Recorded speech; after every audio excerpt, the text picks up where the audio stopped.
Hello there, what's up, hey Skippy? How you doing? I gotta eat some food. I got me some leftover Chinese food that I had from last night, and I reheated it in the microwave, and now I'm going to eat it. But this time I brought me some kimchi. So we're mixing Chinese and Korean food. See what happens. Cause I love both. Because food makes me fat and happy. Although I gotta start losing some weight. I am fat. Kimchi. Mmm. My whole place is gonna smell like fucking ass for hours now. But I don't care. Because I love you, kimchi. Mmm. I was telling my buddy about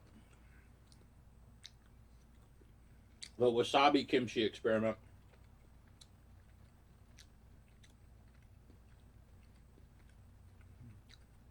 That stuff blew my face off, man. It was great. Woo! Wish I had more wasabi. But yeah, I gotta lose weight. I got down to 220 during my operation. But now I'm back up to 240. I'm gonna try to lose 50 pounds. It's not that I can't do it. I know I can. I've done it before. I lost 101 pounds one time. Worst part after that, I never felt more horrible in my life. And the diet that I did could be part of the reason why I got my heart problem. Because I wrote a weight loss book many years ago. It's called Smoke Weed, Eat Bacon, Have Sex, Lose Weight. Because that's how I lost 100 pounds. I smoked weed, I ate bacon, I had sex, and I lost weight.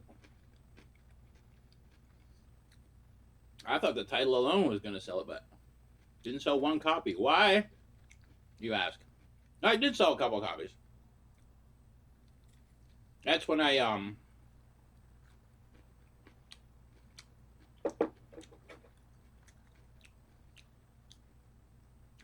got fucked over, man. Like, I spent 3.5 years researching and writing this fucking book.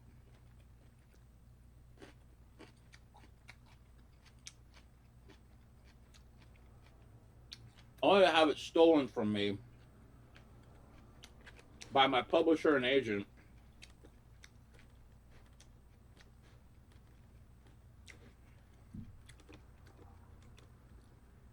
But I don't care. Because, like,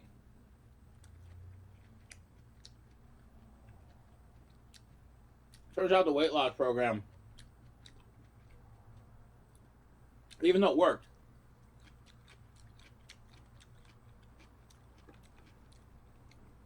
had some pretty life-altering side effects. Like I said, I found out about something.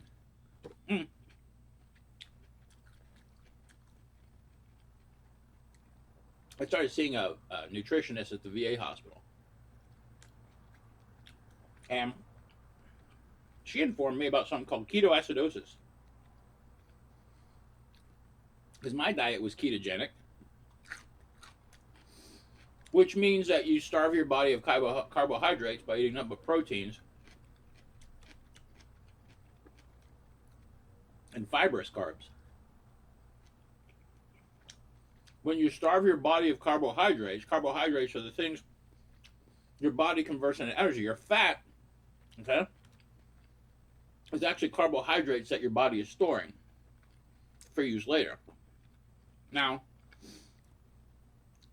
when you starve your body of carbohydrates, that is when you start getting into a ketogenic cycle in your body, which means that your body is now going to be eating itself for fuel, and in the process making you thinner. Well,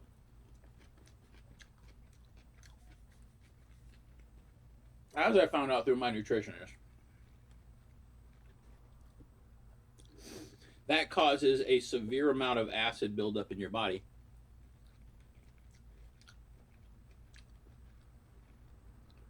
which could have negative effects on your internal organs, or in my case, my heart. Because I originally, how I got the information from my weight loss program is I had minimal success with 2 weight loss programs: Body for Life and Atkins for Life. Body for Life taught me about eating on a grazing cycle, where you eat meals at 1.5 to 2 hour intervals. That regulates your metabolism and your digestion and helps you burn calories quicker.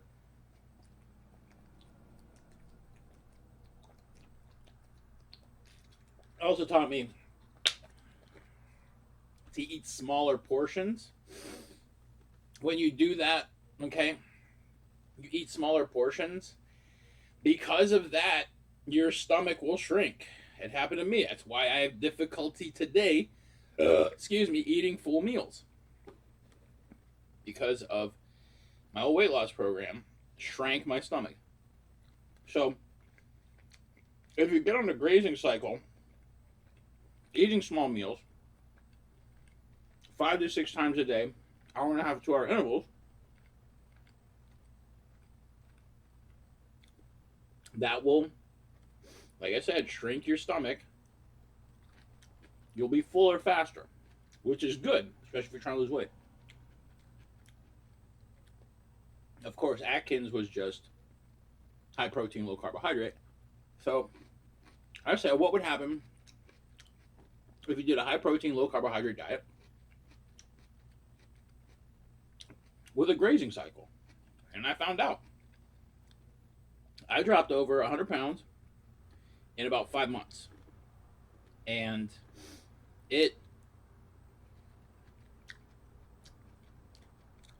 by the end of it, I'm not going to lie, I looked horrible. I looked emaciated. I looked like I just got liberated from a concentration camp during the Second World War. I was that skinny. And see my bones, I was just so gross. Like it was yucky, but I lived through it.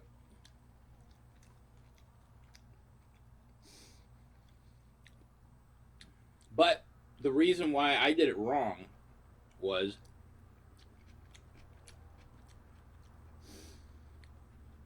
I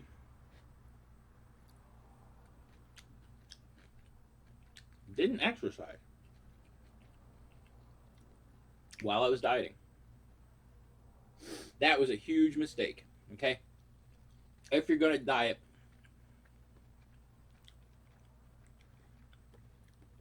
you have to exercise. Otherwise, ain't worth it.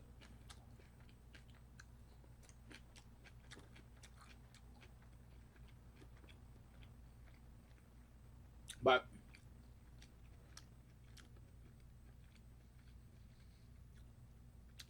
like I said, I wrote this weight loss book,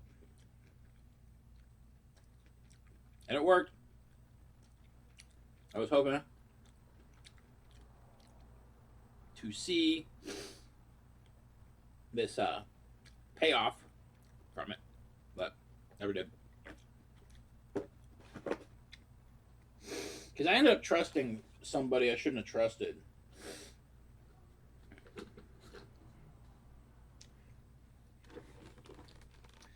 I should have just said no. But I was desperate. I was so broke at the time. I was just looking for anything. I was hustling vapor pens door to door to dispensaries. And it sucked. I was making commission. I wasn't making shit. But I ended up seeing this dude. I gave him a job. I used to work at this place called Oregon Scientific down in Westfield, Century City. I got him a job. He ended up making it horrible for me. Don't if you're a boss somewhere, don't hire your friends. That's all I gotta say. Don't hire people you know. They're gonna disappoint you, and they're gonna make you look like a fucking asshole. It's happened to me numerous times. That's why I will never, ever, ever help someone get a job ever again. Can't. You fuck up too much, and it's on me after that. Make me look like a fucking asshole. But that's what this guy did. He made me look like a fucking asshole. Because where we worked, we didn't sell shit. Our company, we sold atomic clocks and wireless weather stations. And we were in like the rich section of town, and nobody came in our store. We used to get celebrities in our store every once in a while. Like, I met Carrie Fisher there, which was awesome. Because I carded her. I said, "Can I see your ID?" When she gave me her, it was the greatest. Oh my God. So there's this squat little fat lady, right? And she's with some dude who's wearing a fucking Darth Vader, "Who's Your Daddy" airbrush shirt. I don't know, some tall, dorky guy. And they came in and they got all these. We had Star Wars learning laptops at the time. All these Star Wars learning laptops. She came in and bought all of them. Bought all the fucking Star Wars laptops. I was like, okay. Funniest thing on the face of the planet. She comes up to the counter. Oh, God, this was amazing. She goes to the counter because it's a large purchase. She gives me her credit card, and I go, "May I see your identification?" I kid you not. She just puts her hand down, slaps it down on the table with her head down, just looks up at me, and then recites the fucking whatever she said about Alderaan blowing up to that fucking dude, the fucking. She said the shit from Star Wars, okay? She said the shit from Star Wars. And I looked at her fucking credit card, and it said Carrie motherfucking Fisher on it. And I go, "Your Highness, I am so sorry."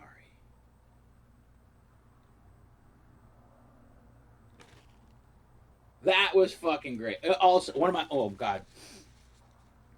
I think it was Anita. I can't remember. One of the Pointer Sisters used to come in all the time just to hang out with me. And I fucking loved it. She was beyond awesome. Me and her would just shoot the shit. I loved her. Oh my God. Anytime she came in the store, I was just enamored. The fact that she would come back just to talk to me made me feel so great. Because it's a fucking Pointer Sister. I love the Pointer Sisters. And it was funny because like I asked her a question. I go, "Hey, did you guys ever have a rivalry with Sister Sledge?" Because back in the like 70s and 80s, there was the Pointer Sisters and then there was Sister Sledge. And I loved both groups. I love women groups. I love women. I think women are incredible. Like one of my favorite quotes on the face of the planet is from Neil Peart from Rush. A reporter asked him, "What's it like being the greatest drummer alive?" And he goes, "No, what's it like being the greatest drummer on earth?" He goes, "I don't know. Why don't you ask Karen Carpenter?" If you haven't seen Karen Carpenter, rock a fucking drum kit. Do yourself a favor. Get on YouTube. Watch some Karen Carpenter. She was such a talented human being. I am still to this day in love with her. I will never stop loving Karen Carpenter. But needless to say, I guess it was Anita. But one of the Pointer Sisters used to come in. And I would talk to her about like Sister Sledge. Like, she told me that they actually would, like, Sister Sledge would let them, the Pointer Sisters, sing their song, "We Are Family." I was dying. I was like, "You guys are awesome." And I asked her, I go, I heard a rumor that the Pointer Sisters did the 1, 2, 3, 4, 5, 6, 7, 8, 9, 10, 11, 12, that song for Sesame Street. And she goes, "We did." I'm like, "Yeah!" That was awesome. I like great celebrity stuff like that. Like I met Wanda Sykes when she came in the store. She was excellent. I met the some guy who was on Freaks and Geeks, the Jason dude. He was very sweet. Sometimes fucking celebrities are assholes. Um, some dude from Night Court, I forget his name, but he was in there. Fucking John Larroquette. He was a dick. Whatever. You're allowed to be. I'm just some lowly fucking employee at some fucking shit shop. But needless to say, I got this asshole a job there, right? He ended up, okay, the guy I'm talking about, this buddy that got a job, he ended up, that was like the dumbest thing. He would steal the other employees' weed, okay? Now, that's a fucking cardinal sin. We would bring weed to work, okay? Because we smoked out with the security guards. We'd always lock up the store and go smoke. We had the deadest job in the world. And I was the manager. Needless to say, he would steal the other employees' weed. And I had to fire him because of it. And then he tried throwing me under the bus, saying that he was going to take me to HR. What, you going to get your fucking job back, you fucking weed smoker? I was going to, fuck you. Got piece of shit. I should have left it at that, but nope.